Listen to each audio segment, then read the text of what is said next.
अब शुरू करते हैं सुपरफास्ट खबरों का सिलसिला। फ्रांस से आए 5 राफेल फाइटर जेट्स की पहली खेप को विधिवत तरीके से आज वायुसेना में शामिल किया गया। अंबाला एयरबेस पर इस मौके पर सर्वधर्म पूजा संपन्न हुई। अंबाला एयरबेस पर हुए इस कार्यक्रम में रक्षा मंत्री राजनाथ सिंह, फ्रांस के रक्षा मंत्री और सीडीएस बिपिन रावत समेत दिग्गज मौजूद रहे। इंडक्शन कार्यक्रम के बाद राफेल ने आसमान में अपने शौर्य का प्रदर्शन किया। अंबाला एयरबेस पर हुए एयर शो में रक्षा मंत्री राजनाथ सिंह समेत कई दिग्गज मौजूद रहे। भारतीय वायुसेना का सबसे बेहतरीन फाइटर विमान राफेल लद्दाख की दुर्गम पहाड़ियों पर जंग के लिए पूरी तरीके से तैयार है। चीन से तनातनी के बीच राफेल की अहमियत बढ़ जाती है। राफेल पहाड़ों पर कम जगह में और समुद्र में चलते युद्धपोत पर उतर सकता है। एक बार फ्यूल भरने पर राफेल लड़ाकू विमान लगातार 10 घंटे की उड़ान भर सकता है। राफेल पर लगी गन 1 मिनट में 2500 फायर करने में सक्षम है, तो 100 किलोमीटर के दायरे में एक साथ 40 टारगेट की पहचान कर सकता है।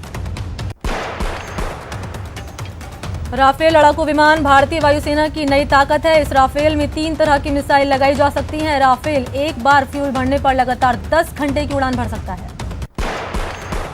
रक्षा मंत्री राजनाथ सिंह ने ट्वीट कर राफेल को देश की सुरक्षा के लिए अहम बताया। उन्होंने लिखा कि राफेल जेट भारत का 2 दशकों से ज्यादा समय में लड़ाकू विमानों का पहला बड़ा अधिग्रहण है। एलएसी पर चीन से तनाव जारी है। चीन की हरकतों पर अब भारत का रुख बेहद ही सख्त हो गया है। भारतीय सेना ने अपने फील्ड कमांडर्स को सख्त निर्देश दिए कि किसी भी हालत में चीनी सैनिकों को एलएसी का उल्लंघन नहीं करने दें। केंद्र सरकार की ओर से चीन को सख्त चेतावनी देते हुए कहा गया कि अगर ईस्टर्न लद्दाख में अब चीन ने लक्ष्मण रेखा पार की तो उसे माकूल जवाब दिया जाएगा। विदेश मंत्री एस जयशंकर ने रूसी विदेश मंत्री सर्गेई लैवरोव से मुलाकात की। जयशंकर शंघाई कोऑपरेशन संगठन की बैठक में शामिल होने के लिए मॉस्को के दौरे पर हैं। चीन से जारी तनाव के बीच जयशंकर की रूसी विदेश मंत्री से मुलाकात काफी अहम मानी जा रही है। चीन के विदेश मंत्री से भी जयशंकर की मुलाकात हो सकती है। करीब 1.5 महीने के इंतजार के बाद कांग्रेस ने सांसद अधीर रंजन चौधरी को पश्चिम बंगाल कांग्रेस समिति का प्रमुख नियुक्त कर दिया है। पश्चिम बंगाल में कांग्रेस प्रदेश अध्यक्ष का पद पिछले 1.5 महीने से खाली पड़ा था। अधीर पहले भी इस पद पर रह चुके हैं। बीजेपी सांसद रीता बहुगुणा जोशी की तबीयत बिगड़ गई। उन्हें पीजीआई लखनऊ से दिल्ली के मेदांता हॉस्पिटल में शिफ्ट किया जाएगा। बीजेपी सांसद के पति पीसी जोशी भी मेदांता में पहले से एडमिट हैं। इसके अलावा उनकी बहू ऋचा और पोती को भी कोविड-19 की वजह से मेदांता में शिफ्ट किया गया है। कंगना के दफ्तर तोड़ने के मामले में आज दोपहर बॉम्बे हाईकोर्ट में सुनवाई होगी। बीएमसी की कार्रवाई पर कल बॉम्बे हाईकोर्ट ने स्टे लगा दिया था। बॉलीवुड एक्ट्रेस कंगना रनौत ने बीएमसी की कार्रवाई के बाद महाराष्ट्र के सीएम उद्धव ठाकरे पर हमला बोला। कंगना ने कहा कि फिल्म माफिया की शह पर उनके खिलाफ कार्रवाई करने वाले भी ज्यादा वक्त तक नहीं बचेंगे। शिवसेना के मुखपत्र सामना में कंगना के दफ्तर के खिलाफ हुई कार्रवाई की प्रशंसा की गई। सामना में लिखा कि महाराष्ट्र द्रोही को उखाड़ दिया। ड्रग्स केस में गिरफ्तार रिया चक्रवर्ती को अभी भायखला जेल में रखा गया। रिया की जमानत याचिका पर आज सुनवाई होगी। रिया को 14 दिन की न्यायिक हिरासत पर भेज दिया गया है। रिया के भाई शोविक को भी जमानत अर्जी पर सुनवाई होगी। रिया ने अपनी जान को खतरा बताते हुए जमानत अर्जी दाखिल की है। विश्व कप विजेता पूर्व भारतीय हरफनमौला क्रिकेटर युवराज सिंह ने पंजाब क्रिकेट संघ के अनुरोध पर संन्यास से वापसी करने का फैसला किया। इसको लेकर युवराज सिंह ने बीसीसीआई अध्यक्ष सौरव गांगुली को चिट्ठी लिखी है।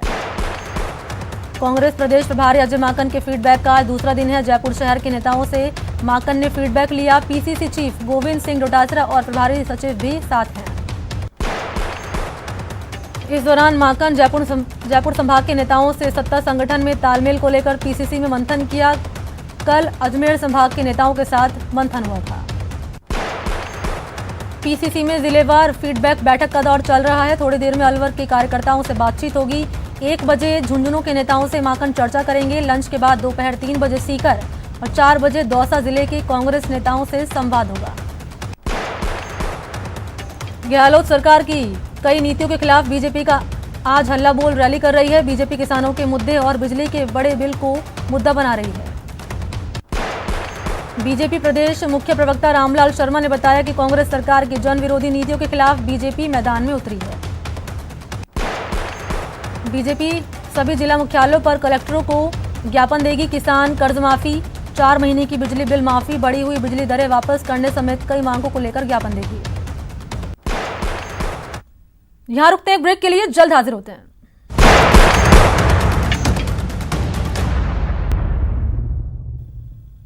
ब्रेक के बाद आपका स्वागत है। चलिए बढ़ते हैं खबरों की ओर। टोंक के मालपुरा में एक शराब ठेके पर आपसी विवाद में 3-4 युवकों ने एक युवक पर जानलेवा हमला कर दिया। धारदार हथियार से किए हमले के बाद हमलावर मौके से फरार हो गए। बाद में घायल युवक को गंभीर हालत में मालपुरा सीएचसी में भर्ती कराया गया। फिलहाल घायल ने अभी तक पुलिस में मामला दर्ज नहीं करवाया है। 12 में फाइनेंस ऑफिस के बाहर कुछ असामाजिक तत्वों ने शराब के नशे में अर्धनग्न होकर बवाल काटा और सड़क पर जाम लगा दिया और लोग तमाशबीन होकर देखते रहे। कुछ देर बाद पुलिस मौके पर पहुंची और बवाल करने वाले लोगों को हिरासत में लिया। जानकारी के मुताबिक ये शराबी फाइनेंस कंपनी के ग्राहक बताए जा रहे हैं। दौसा के लालसौट क्षेत्र में बजरी माफियाओं पर खनिज विभाग ने बड़ी कार्रवाई की। सवाई माधोपुर के बनास क्षेत्र में दौसा में लाई गई बजरी थी। विभाग ने बजरी से भरे ट्रेलर, एक डंपर और 2 ट्रैक्टर जब्त किए। खनिज अभियंता पिंक राव ने बताया कि अवैध रूप से बजरी परिवहन और खनन के खिलाफ कार्रवाई आगे भी जारी रहेगी। रतनगढ़ में बीती देर रात एक चाय की दुकान का ताले तोड़कर चोरी कर रहे एक युवक को लोगों ने पकड़ लिया और दूसरा मौके से फरार हो गया। चोर मिलने की सूचना पर पुलिस मौके पर पहुंची और चोर को गिरफ्तार कर लिया। सादुलपुर पुलिस ने हत्या और साजिश रचने वाले शातिर बदमाश को दबोचा। ड्रोन और डॉग स्क्वाड की मदद से पुलिस ने 5 बदमाशों को हथियार के साथ गिरफ्तार किया। लगभग 6 घंटे के सर्च ऑपरेशन के बाद पुलिस को कामयाबी मिली। हालांकि एक बदमाश भागने में सफल रहा। पुलिस बदमाशों से पूछताछ कर रही है। झालावाड़ के असनावर थाना क्षेत्र में नदी में नहाने गई 2 नाबालिग लापता हैं। दोनों बच्चों के कपड़े और चप्पल नदी किनारे मिलने के बाद परिजनों में हड़कंप मच गया है। ग्रामीणों की सूचना के बाद पुलिस मौके पर पहुंची और एसडीआरएफ की टीम और गोताखोरों को मौके पर बुलाया। फिलहाल बच्चों की नदी में तलाश जारी है। भरतपुर कामा के कोसी चौराहे पर बेकाबू डंपर ने बाइक को टक्कर मार दी, जिसके चलते एक बाइक सवार युवक की इलाज के दौरान मौत हो गई। बाड़मेर के बालोतरा के एक बड़े ट्रांसपोर्ट कारोबारी के यहां देर रात जीएसटी की एंटी-विजन टीम द्वारा छापा मारा गया। छापे में लाखों की टैक्स चोरी का खुलासा होने की संभावना जताई जा रही है। टैक्स चोरी की खुफिया जानकारी मिलने पर टीम ने दस्तावेज खंगालने शुरू किए। प्रदेश में कोरोना का कहर जारी है। पॉजिटिव मरीज की संख्या 96,452 हो गई, जबकि अब तक 1,185 लोगों की मौत हो चुकी है। 24 घंटे में राजस्थान में 716 नए केस मिले, जबकि 7 लोगों की मौत हुई। जयपुर में कोरोना पॉजिटिव की संख्या 13,801 हो गई। आज 129 नए पॉजिटिव केस मिले, जबकि कोरोना से 2 की मौत हुई। राजधानी में कोरोना से मरने वालों की संख्या 294 हुई। अलवर में आज कोरोना विस्फोट हुआ। आज जिले के 146 नए केस सामने आए। अलवर में एक साथ 146 केस सामने आने के बाद जिले में कोरोना संक्रमित मरीज की संख्या 10,000 के पार पहुंच गई।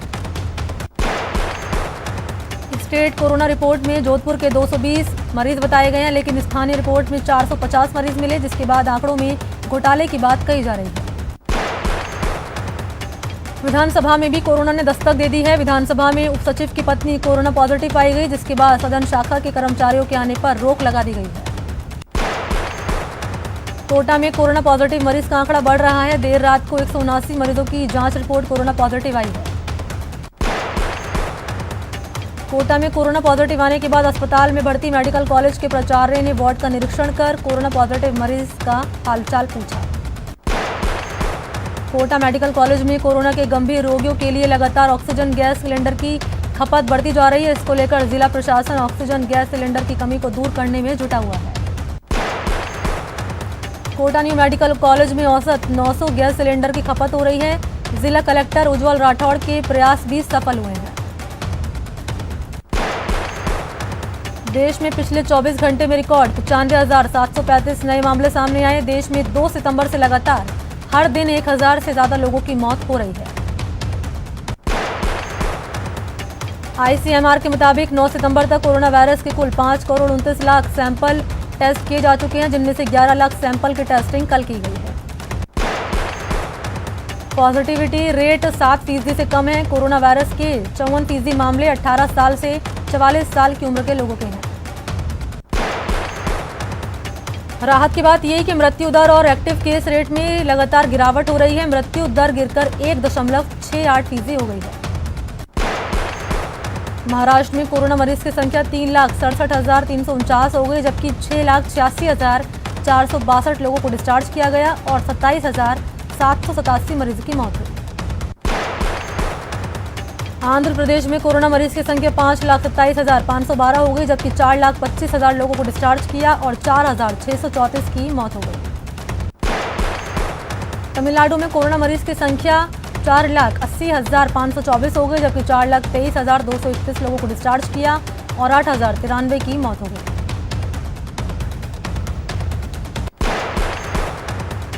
पश्चिम बंगाल में कोरोना मरीज की संख्या 1,90,063 हो गई, जबकि 1,62,952 लोगों को 92 लोगों को डिस्चार्ज किया और 3,730 मरीज की मौत हो गई। उत्तर प्रदेश में कोरोना मरीज की संख्या 2,85,041 हो गई, जबकि 2,16,901 लोगों को डिस्चार्ज किया और 4,112 मरीज की मौत हुई। मध्य प्रदेश में कोरोना मरीज की संख्या 79,192 हो गई, जबकि 59,850 लोगों को डिस्चार्ज किया और 1,640 मरीजों की मौत हुई।